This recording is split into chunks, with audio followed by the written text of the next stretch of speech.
É muito bom ter você aqui conosco para mais um Itacast, o podcast da Igreja Batista Itacuruçá, na Tijuca, Rio de Janeiro. E hoje teremos uma conversa muito especial, muito interessante, que iremos falar sobre depressão na igreja.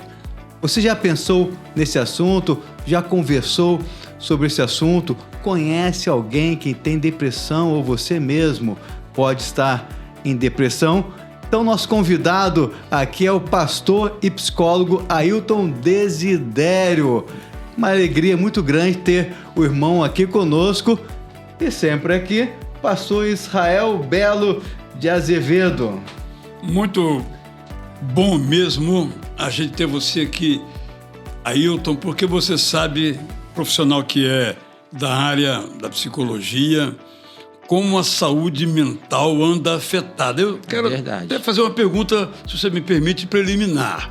A gente ouve assim, estão aumentando os casos de depressão. Isso é real ou a nossa percepção é que melhorou sobre o assunto? Então, Israel, essa pergunta é muito importante. Tem um psicanalista da USP, que é o Dunker, ele fala o seguinte, a partir dos manuais de psiquiatria, começaram então a poder nomear mais as doenças mentais, que agora não se chamam mais de doenças mentais, mas de desordem mental, tá? E ele então falou que se unir esses manuais, apenas 7% da população não tem um dos sintomas. Então, o que acontece? Aumentou ou estão querendo enquadrar? Eu estou incluído. Você está incluído?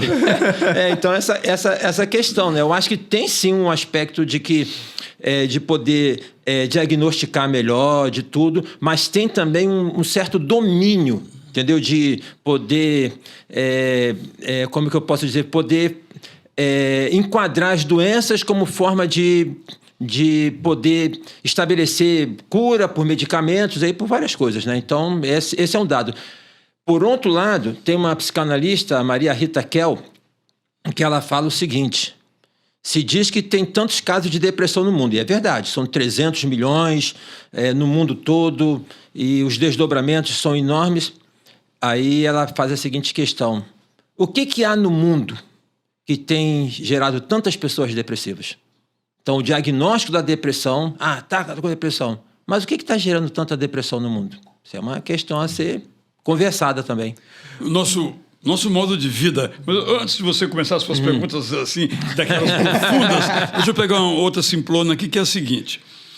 É também verdade, na sua experiência clínica e pastoral, que a depressão ou os transtornos de ansiedade estão etariamente descendo? Então, tem estudos que comprovam um índice de depressão mais agudo na faixa de 14 a 29 anos. Inclusive na depressão que vem a gerar o suicídio. Então, está presente em todas as faixas etárias, entendeu? Presente também na terceira idade, isso tem um certo pico também, mas tem havido essa percepção de um crescimento de casos de depressão em crianças, mas vamos colocar entre adolescentes e jovens. O que está acontecendo com a nossa juventude? Depressão.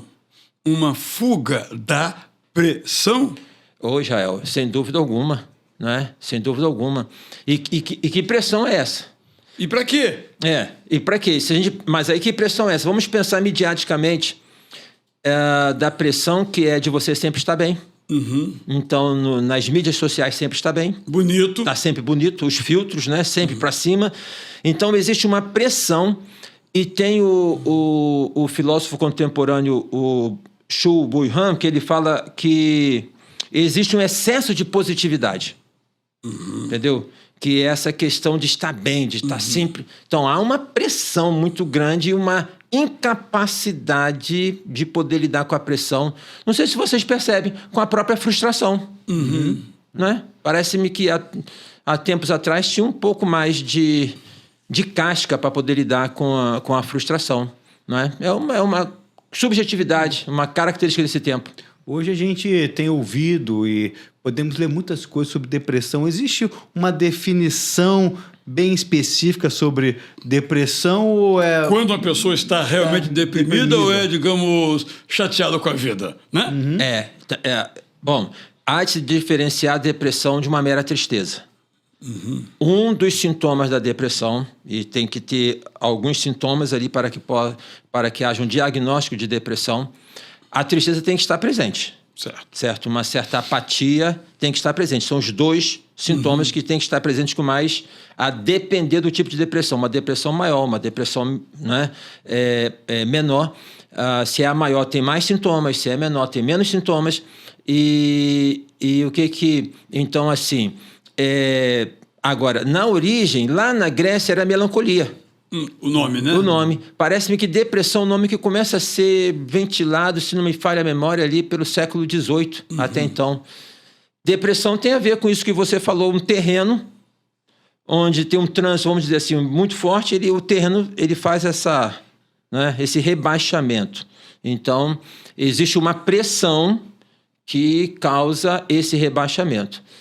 Tem vários fatores, entendeu? Tem vários fatores. Agora, para ser diagnosticado uma depressão, tem que ter um conjunto de sintomas num período X de tempo.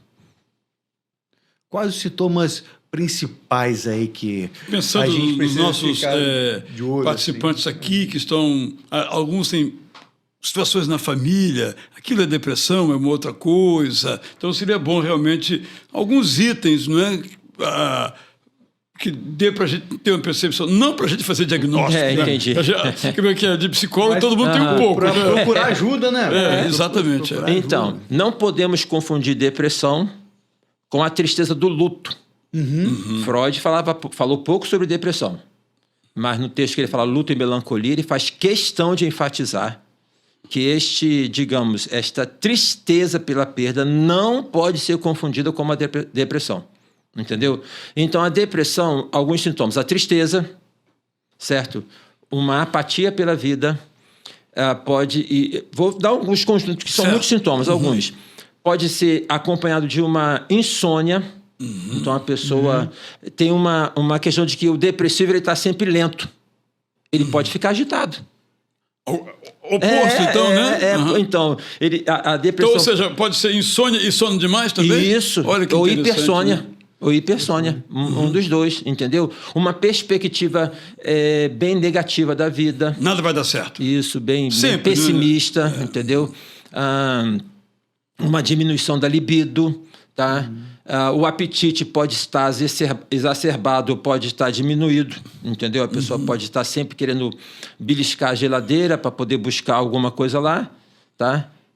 O açúcar, que vai dar energia, por exemplo, ou ela pode entrar numa questão de não querer mais o alimento. E vai depender até do grau da depressão, né? Porque uma depressão grave, beirando a melancolia, que a melancolia já é um caso que seria já de uma esquizofrenia, uma psicose, digamos assim, né? Mas a pessoa fica desligada totalmente. Então, uma pessoa diagnosticada com depressão seria um distúrbio ou uma doença? Ou um estado? Como que a gente poderia categorizar? É uma doença, um distúrbio? Porque aí tem a ver o que ele está falando, penso eu, tem a ver com o negócio da culpa, né? O que eu fiz para ficar deprimido? É verdade. Onde foi que eu errei? É uma cobrança enorme. O depressivo ele tem essa cobrança enorme. Agora, as perguntas são boas e difíceis. Por quê? Pelo manual, já não se trabalha mais, o manual de psiquiatria, não se trabalha muito mais com doença, trabalha com desordem, com transtorno no nosso idioma, né? Agora... Porque disorder em inglês é horrível também em português, né? Coloca doença por desordem, acho melhor ficar com doença, né? Mas a gente coloca como transtorno. Transtorno, porque se coloca como doença, tem um psiquiatra... psicoterapeuta Terry Link, irlandês, que ele cuida da saúde mental na Irlanda, em que ele faz uma crítica dessa questão do seguinte: a depressão é uma doença e ela tem características de doença. Então, eu tive, por exemplo, tirei a vesícula, né? E aí eu soube que, se você não tratar da vesícula, pode vir a gerar um caso de depressão. Então, o corpo é muito intrincado, entendeu? Então, existem questões do corpo que podem gerar. Agora, o que gera esse abatimento no corpo? O que pode estar gerando essa questão? Então, quando fala, Jael, de doença da depressão, é porque é como se fosse uma coisa localizada, e ela não é localizada. Entendeu?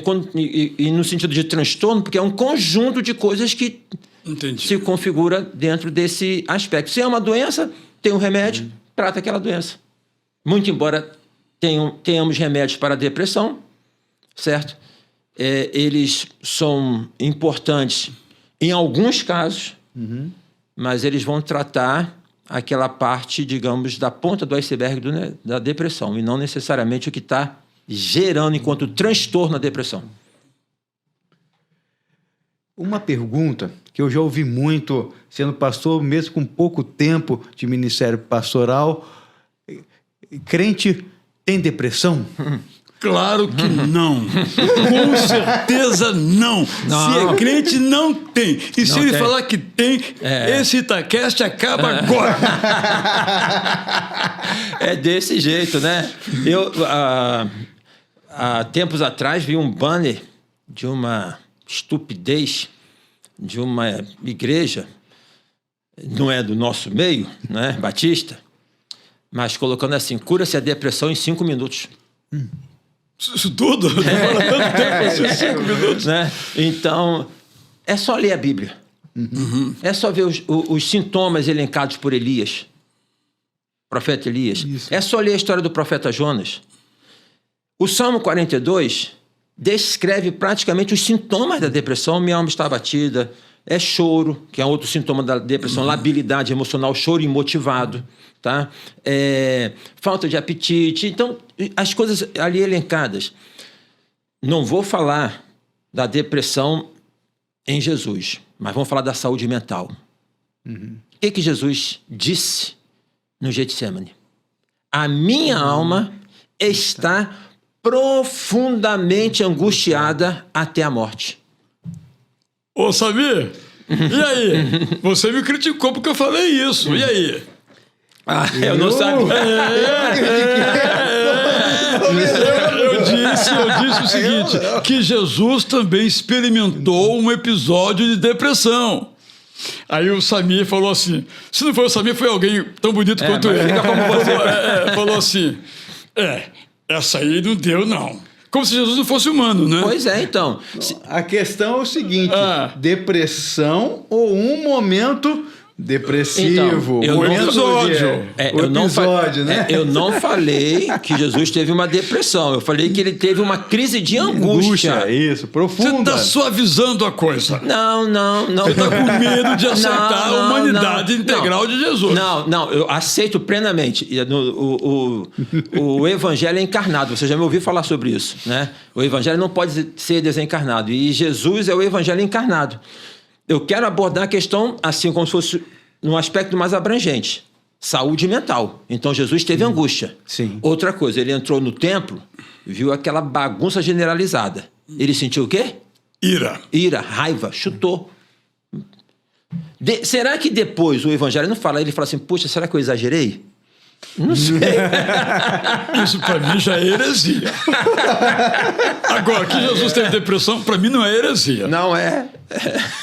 Mas você entendeu? Como é que você vai separar a depressão de um episódio de depressão? Claro, porque a angústia é também um dos sintomas visíveis da depressão, não é? Então, você pode separar a depressão de um episódio de depressão. Isso, porque um episódio de depressão não é necessariamente uma depressão. É um episódio de tristeza, é um episódio de abatimento, é um episódio de angústia. A angústia é o sentimento básico do ser humano.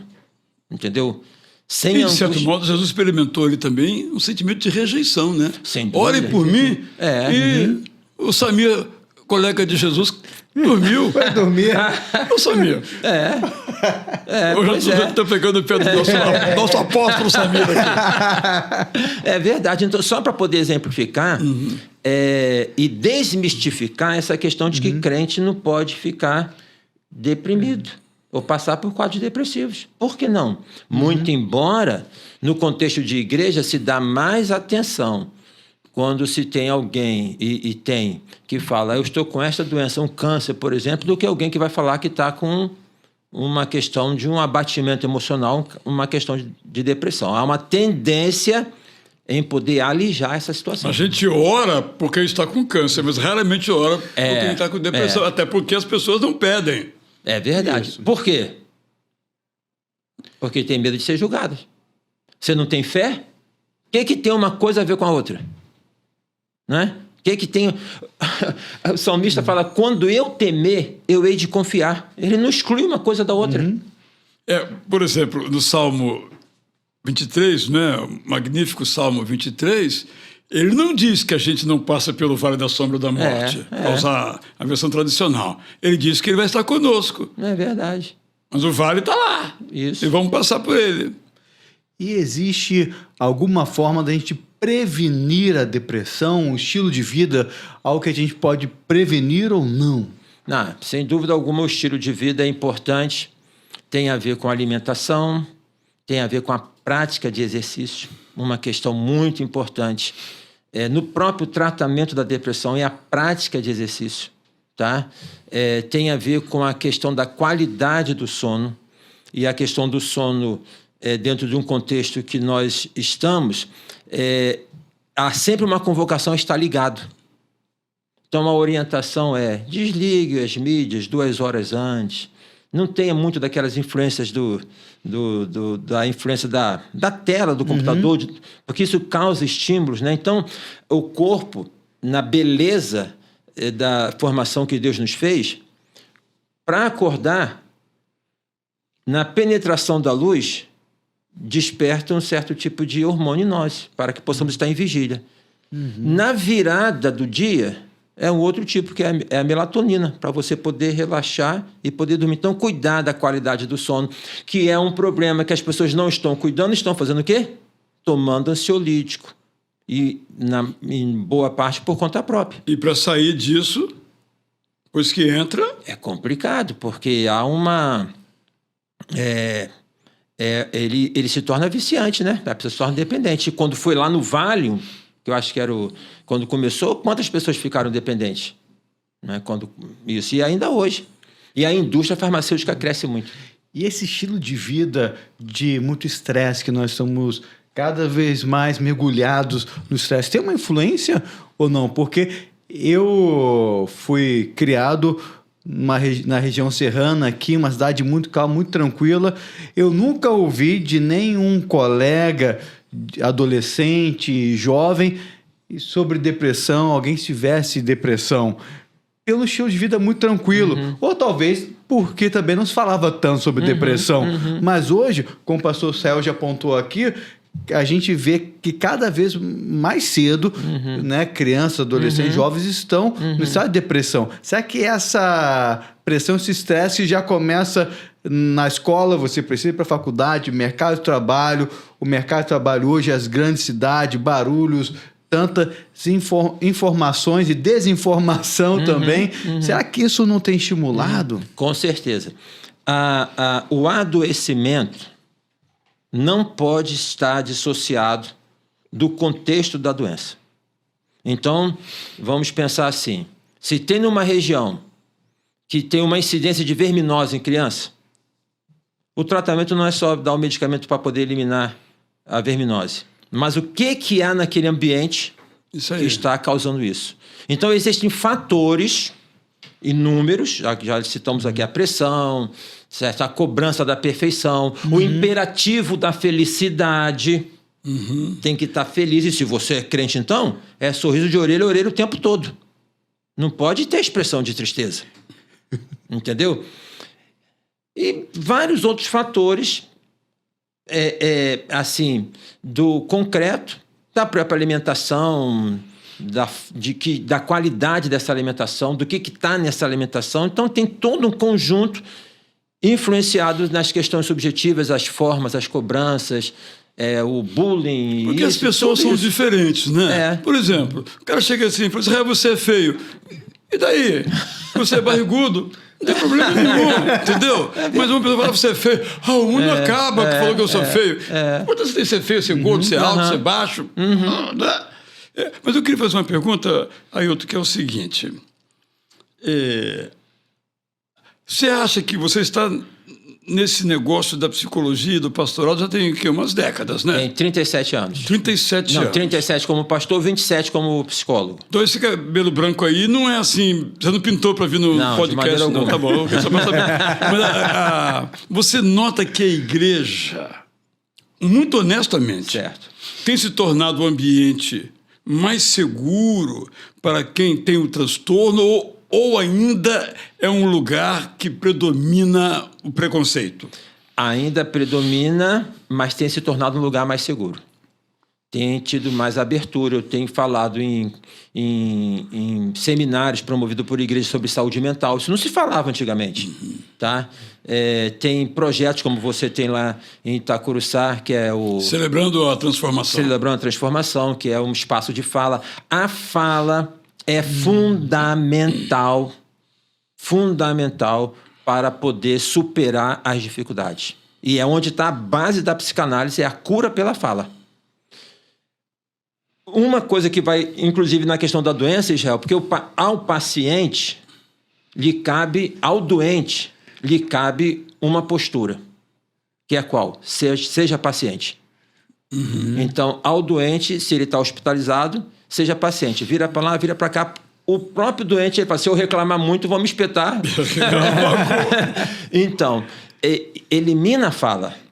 Mas a fala, ela tem um poder de cura, assim, muito grande. E é bíblico isso. Eu vou dar um testemunho aqui, pessoal. Eu, a vida toda, tive medo do escuro. Fantasmas, cachorros pretos que me perseguiam. Medo do escuro. Para ir ao banheiro de noite eu não ia. Eu fui xixi na cama até 14 anos de idade. Porque o medo de atravessar o quarto todo escuro, por exemplo. E aí eu falei, Israel, tem vergonha na cara? Você com 50 anos está sendo medo do escuro. Eu falei no Celebrando, falei na igreja do meu medo do escuro e meu medo acabou. Olha... Hoje eu ando no escuro sem problema. Quer dizer, o poder da fala, né? Eu tenho uma frase que eu digo assim, você não pode superar o que você não consegue nomear. Mas quando você nomeia, você está num avanço para poder superar. Outra coisa que eu tenho dito, as coisas se apresentam para nós, por vezes, na figura de um fantasma. Então eu digo, como exorcizar um fantasma? Na figura de Gasparzinho, o fantasma camarada. Vai em direção a ele e puxa o lençol. Quando você puxa o lençol do fantasma, o que você vê? Não tem fantasma. Não tem nada. A boa parte daquilo que nos assusta são elaborações da nossa mente, não são... Né? Mas só que se tornam reais, né? Embora tem que ter a coragem de poder ir lá tocar, de poder ir lá e falar, né? De poder dizer, estou com medo. Então, e aí, mais uma vez, o Senhor Jesus, a minha alma está abatida, coragem, só pode falar isso uma pessoa que tem coragem, boa autoestima.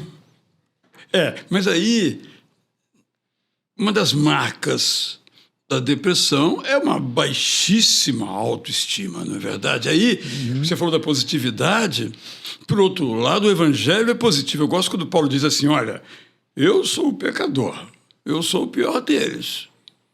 Mas a boa notícia é que eu fui alcançado pela graça de Jesus porque eu sou amado por Ele.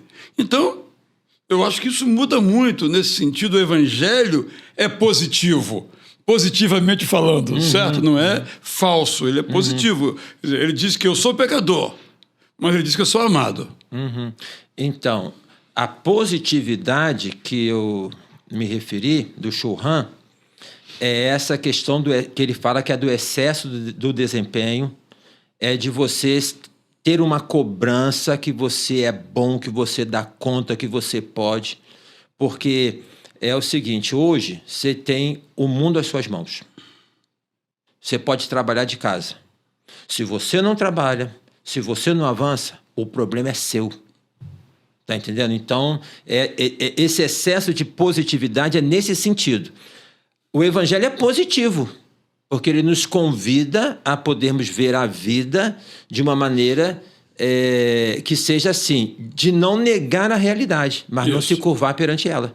Então, Paulo fala em Filipenses, e a carta de Filipenses é uma prova clara disso.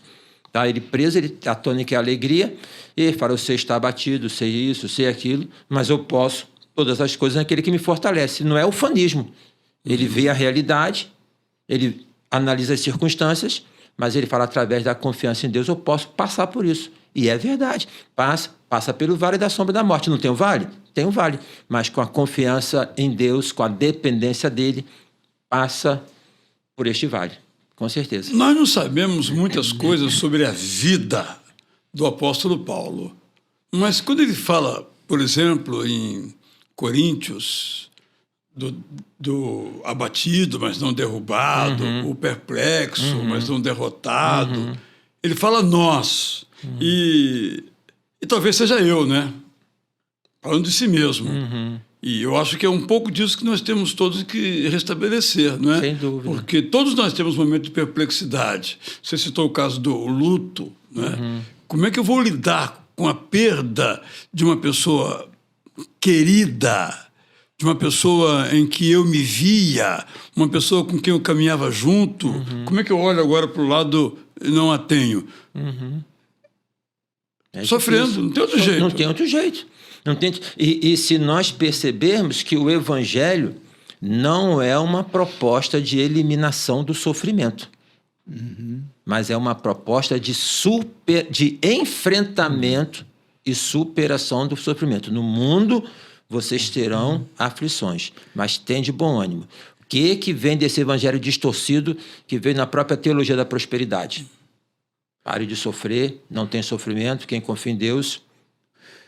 E essa superação está em Cristo, não nas minhas próprias forças. E Sem quando dúvida. eu vejo isso, eu fico mais tranquilo, relaxado, porque se eu for confiar nas minhas forças e eu não dou conta, eu fico frustrado. Claro. Mas a minha força está no Senhor Jesus. No Senhor. Então, se você, o Jael ou eu, estou numa rua escura sozinho, eu tenho uma reação mais acentuada de medo. Mas se você está comigo, não é? A gente está dividindo Isso. Então, se eu tenho a certeza de que Deus está comigo, eu tenho a garantia de que passar, terei que passar.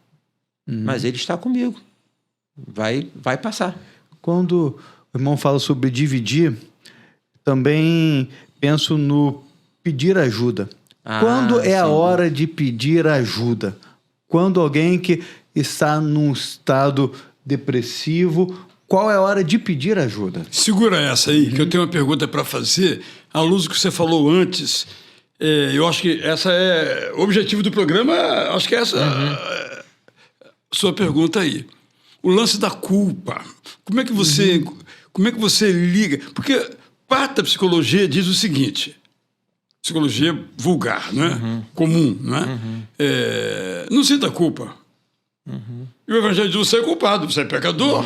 Como é que você, pastor, psicólogo, lida com isso? Você tem um conflito com isso, pessoal?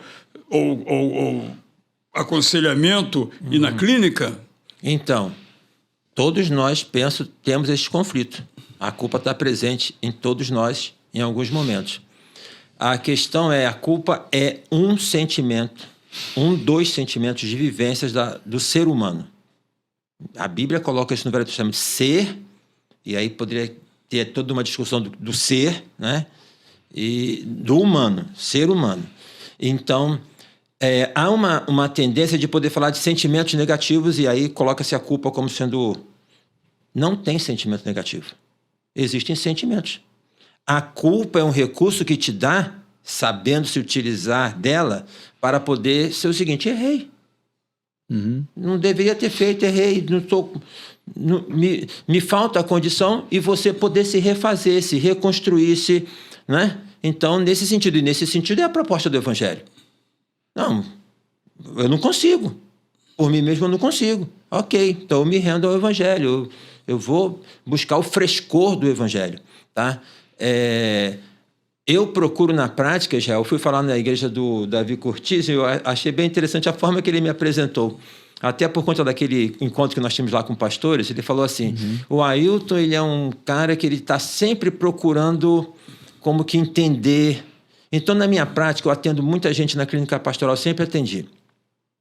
Sempre foi de não ajuizar, entendeu? Eu acho que quando uma pessoa nos procura na igreja, ela não está querendo ser ajuizada, ela está querendo ser escutada. Então, eu escuto, ouço, sabe? Oriento, procuro na mensagem fazer isso. Agora, é claro que a gente escorrega, né? Porque o legalismo entranha na gente. Então, às vezes, dá uma escorregada. Então, por vezes, eu reconheço que já dei mais do que hoje, mas procuro ser, não da graça no sentido da graça barata, que você está liberado para tudo, tá? Mas de poder falar o seguinte, eu falo abertamente na igreja, você não é isso que você pensa. Nós não somos isso que nós pensamos. Você não é o concurso, você não é bom, você é crente. E crente é gente. Tem uma autora que eu esqueci o nome dela, que ela falou o seguinte, eu aceitei Jesus, mas aceitar Jesus não quer dizer que eu fui lobotomizada. Acabou o desejo. Eu aceitei Jesus, mas não quer dizer que eu estou livre de me sentir amedrontado, assustado. O medo está presente na Bíblia de capa a capa. Então, acho que a forma de poder lidar... Medo, culpa, ansiedade são sentimentos importantes, são sinalizadores. Eles só devem ser vistos como alguma coisa que deve ser um sintoma quando isso extrapola no limite. A pessoa que vive sob o peso da culpa. E o peso da culpa gera depressão. Com certeza. Entendeu? Então... Você não acha que nós, falando agora como pregador, a gente tem um discurso sobre a graça, mas, na verdade, nós pregamos a regra. E aí eu observo também que os pregadores que fazem mais sucesso, vamos chamar de sucesso, são os pregadores cuja ênfase, através do grito, etc., se encontra na culpa ou no ajuizamento, como você mencionou, ou na culpabilização, do que na liberdade, do que na graça. Parece que as pessoas gostam, para usar uma linguagem popular, do pastor que bate. Até tem uma expressão, né? Ele bateu com um cajado, bateu forte. Esse pastor é bom. Agora, foi um negócio de graça, e para com isso. Ô, Jael, tem um masoquismo nisso, né? Ou sei lá. Tem. Tu diz isso. Tem uma questão, pela nossa própria Constituição, tem uma questão do tipo assim, você é culpado. Ou então, aconteceu algo. Você não tem nada a ver com aquilo. Mas a pergunta, quem foi que fez, já te deixa assustado. Entendeu? E tem uma forma também, que é do movimento inconsciente, de poder, frente a uma realidade do pecado, da pessoa poder, primeiro, não entender que a salvação não é um álibi para poder viver no pecado. Paulo fala, não useis da sua liberdade para dar vazão à carne, mas a salvação não é também a garantia de que não vai se pecar mais. Não existe isso, entendeu? Então, há necessidade de se conviver com esse mal-estar que é da nossa limitação. Nós somos santos, mas não somos perfeitos. Paulo fala o seguinte, aquele que começou a boa obra em sua vida, ele a aperfeiçoará. Nós estamos em processo. E quanto aos pastores, porque existe essa questão de introjetado de um pai, de uma autoridade, de alguém que mande. A religião é inegavelmente, o cristianismo em especial, indevidamente utilizado, forma de manipulação. Isso é histórico. Você usou uma expressão aí, do mal-estar, né? Tem até um livro famoso, O Mal-Estar da Civilização, etc. E eu li um sociólogo canadense, ele fala o seguinte, olha, nós temos alta tecnologia, nós temos velocidade, nós temos prosperidade, nós temos dinheiro, mas você não ouve ninguém dizendo assim, eu estou vivendo na era mais feliz da humanidade.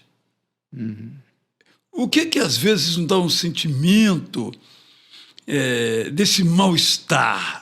E aí, inclusive, tem uma dimensão escatológica. Jesus está voltando logo, porque está uma bagunça esse mundo. Não aguento mais viver nesse mundo. Como é que você relaciona isso se não é também uma forma sutil de uma depressão, não no plano psicológico, mas no plano teológico? A vida proposta pelo Evangelho e oferecida por Jesus é tão ampla e tão maravilhosa que há uma tendência em rejeitá-la, de não vivenciá-la, entendeu? Que não é da perspectiva de que, repito, que vai estar tudo bem, mas de poder a paz, a satisfação, por exemplo, felicidade. Felicidade, como diz a música, foi embora. O que há é satisfação, é contentamento. O Ed Renekiewicz tem um livro que ele cita o seguinte, que felicidade não é um lugar onde você chega, mas é um modo de caminhar. Então, há de se ter a compreensão de que esse mal-estar, e isso é saudável, está presente em nós. Que se não houvesse mal-estar, também não usufruiríamos dessa tecnologia, dessas coisas, porque é sempre uma tendência de querer avançar um pouco mais, de poder, né, ter algum tipo de avanço. Então, o mal-estar, ele está presente. Repito, a questão da angústia como sentimento base. Mas oferecer dar uma proposta de eliminar esse mal-estar é o suicídio da vida. Porque se você está muito feliz, você perdeu a dimensão da vida. Não sai do lugar, não é? Pois é. O Rubem Alves fala que ostra feliz não faz pérola, né? Nesse sentido, por exemplo, você citou aquele coreano que eu também leio, o Chul Han. Por que esse cansaço nosso assim, entende? Hoje eu observo que as pessoas também não estão satisfeitas com nada. As pessoas não têm interesse por nada. Não é? Exceto, talvez, shows, futebol, quando seu time está em alta, é claro. Nem futebol, sabe? Um desinteresse, uma apatia. Eu observo, claro, não é todo mundo, mas, no geral, você fazer até mesmo um evento para que as pessoas venham, você como pastor lá, eu como pastor cá, as pessoas não vêm, não saem de casa. É verdade. Há um certo cansaço, né? Há uma aceleração da vida no sentido assim de aceleração, é tudo muito rápido, né? As satisfações são atendidas de maneira rápida. Então, existe um hedonismo crescente, né? De você ter satisfação rápida do seu prazer, do seu desejo sexual. Então, isso cria uma aceleração, certo? Existe uma subjetividade da cobrança. E aí o Chul Han vai falar o seguinte, não é mais uma questão muito da lógica do senhor e do escravo, tá? Já é um outro tipo de lógica, que é o desempenho. E você, então, tem que fazer das tripas coração para poder mostrar que você tem um bom desempenho. Aí não aguenta. Entendeu? Não aguenta, estoura, entendeu? Então, há uma construção disso associada os shows, né? Não é falar que hoje é pior do que antes. É só nós vermos as tecnologias. Eu costumo dizer o seguinte, às vezes lá na igreja, a irmã, eu cheguei a pegar um pedacinho vendo a minha mãe com ferro, que era ferro com carvão. Quem vai querer um ferro de carvão hoje? Hoje nem mais ferro, é vaporizador, você passa a roupa no cabide ali. Fica... Ou nem passa, né? Ou nem passa, né? Em 70, a calça rasgada era uma coisa barata, hoje uma calça rasgada é mais caro do que a outra. Então, não é falar que hoje é melhor, porque cada tempo tem a sua característica. Mas quando você fala, por exemplo, de shows, né, de eventos, a sociedade está muito privatizada. Está tudo muito privatizado, muito, sabe, assim, não há aquela questão, o andar não é tão livre mais. Entendeu? Você está com medo. Existe uma produção de medo como forma de manipulação que gera adoecimento. A maioria das notícias são ruins. Isso é um outro aspecto que tem gerado depressão. E até mesmo nas crianças e nos adolescentes. Porque adolescente e jovem está pensando na vida e ele vê tudo negativo, o que ele fala? Não tem futuro para mim. Deprime. Eu não posso perder a oportunidade aqui, estando com 2 pastores. E tem a sua pergunta final, tá? Depois tem a pergunta final. E nós temos ouvido de muitos colegas pastores que tiveram depressão ou estão com depressão.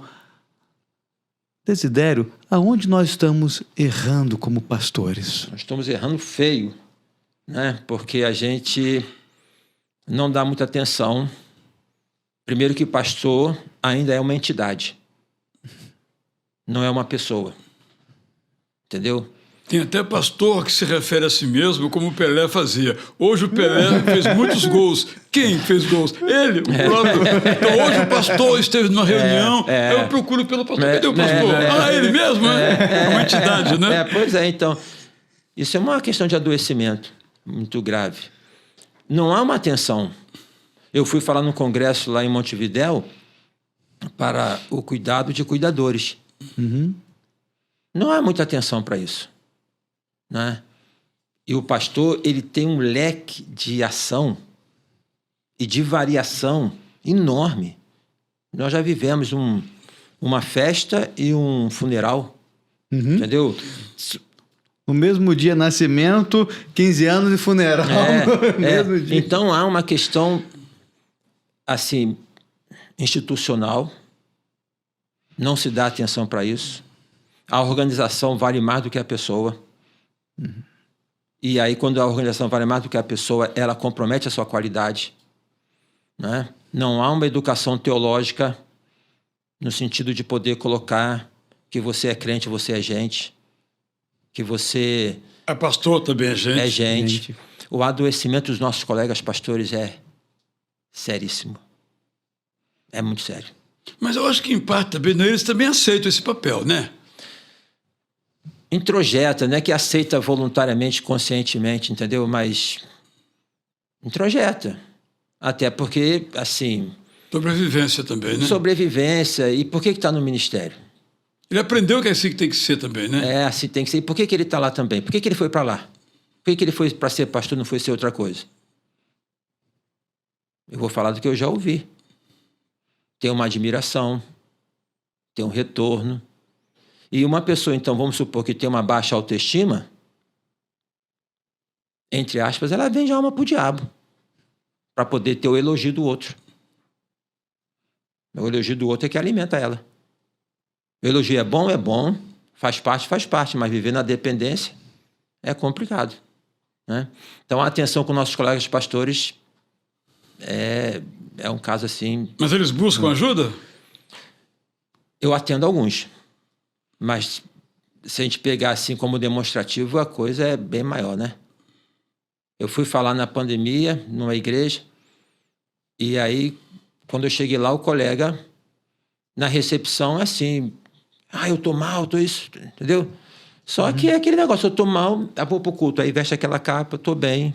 Olá, irmãos, tudo bem? Né? Bom dia! Então, é difícil a situação, entendeu? Eu acho que o cuidado com a pessoa do pastor, que também não tem como ser pastor sem ser pessoa. Eu digo, você quer ser um bom pastor? Seja um bom ser humano. Paulo falou para Timóteo, né? Cuide de si mesmo. E dá sã doutrina, mas cuide de si mesmo. É verdade. Acho que nós precisamos cuidar mais de nós mesmos. Tem uma relação na filosofia do cuidado de si e o conhecimento de si. Não tem cuidado de si sem conhecimento de si. Não tem conhecimento de si que não gere cuidado de si. E isso caminha separado. Conheça-te a ti mesmo, eu me conheço. Não. Para você se conhecer, você tem que se cuidar. Deveria ser muito enfatizado o pastor buscar, desde o seminário, a terapia, deveria ter coisas... Isso não é uma coisa incentivada. Você falou sobre a depressão, de como é que busca ajuda. Isso. Que Essa seria é a pergunta final. Essa é a pergunta final, porque já está no nosso horário. E a conversa é muito boa, mas precisamos chegar na pergunta final. Qual é a hora de pedir ajuda, de procurar ajuda? Você falar do seu sofrimento para uma pessoa já é metade do caminho. Mas isso não resolve. Então, buscar, quando você entende, você vê, né, o comprometimento na sua qualidade de vida. Você vê aqueles sintomas como sendo sintomas que estão ali presentes 1 semana, 2 semanas. Quando você vê que há um comprometimento, quando você ouve sinalizações de pessoas, porque as pessoas sinalizam, pô, você não está bem. E quando você se percebe assim, está na hora de poder buscar ajuda. E na depressão, de buscar é a terapia. Uhum. A questão do auxílio médico é muito importante. E hoje em dia também há uma boa compreensão nessa relação do psicólogo com o psiquiatra. A parceria, né? A parceria, entendeu? Porque havia muita questão de que... Ou uma coisa ou outra, né? Então, essa... Começou a sentir que está... vamos entender, você está no corpo, a dor está presente, vai deixar passar? Pastor Ailton Desidério, que alegria ter irmão conosco, tempo muito precioso.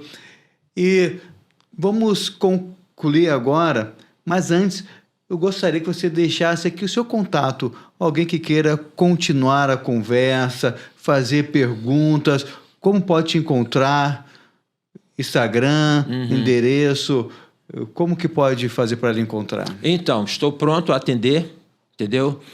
Meu telefone é 21-98899-3492. O meu Instagram é Ailton_Desidério. E o e-mail desidérioailton@gmail.com.br. Está aí na sua telinha aí, mas você atende só presencial ou também atende online? Hoje eu atendo só online. Só online. Então isso abre um leque também muito grande, né? É verdade, verdade. Se você está passando por depressão, busque ajuda. Se você conhece alguém que está lutando contra a depressão, esteja junto, busque ajuda também. E nosso desejo é que Deus abençoe a sua vida, que Deus abençoe a sua casa. Até o próximo Itacast, se Deus quiser. Até!